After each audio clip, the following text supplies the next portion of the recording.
This is a 2014 to 2018 Subaru Forester. Before we get started though, let me give a quick shout out to Max Automotive for letting us use the car today to film the videos. They are a used car dealer here in Toronto, Canada. Check out the link in description for their entire inventory. Now let's go ahead and open up the passenger side door. Then we need to open up the glove box that's over there and get all the stuff that's in the glove box, get it out. It needs to be completely empty.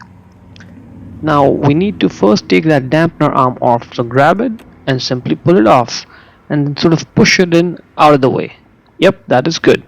Now we need to squish the glove box from both the sides because there are two blockers on each side, one on each side that's keeping it in place. So squish it from one end, squish it from the other. See if it goes back in like this. That's okay. Just ideally you need to squish it from both the sides at the same time. You can do it one by one like this. Okay, and that's it. Those are the two blockers, one over there and the second one over there on the other side. Now we need to get the glove box off. So simply sort of lift it up and it comes right off the hinges there. Now that's the cabin air filter. We need to squish it from those two clips, squish it and pull it out. Now it's unclipped and we can simply slide it out of there. There it is. That's the cabin air filter.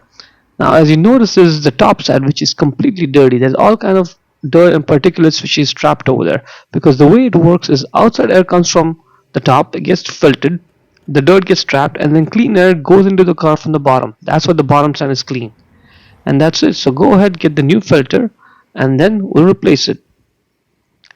Get it in there. It only goes in one way. Slide it in and then click it, and now it's locked in place. Now to put the glove box in, first we need to align those hinges, push it in. Now the hinges are in. Okay, now just simply push the glove box, whose blockers are back in its place, and that's good. Now we need to put the dampener arm on. There it is. Align it and then push it. It's gonna click on. It's gonna take a couple seconds, but it will go right back on. That's it. Let's try it out.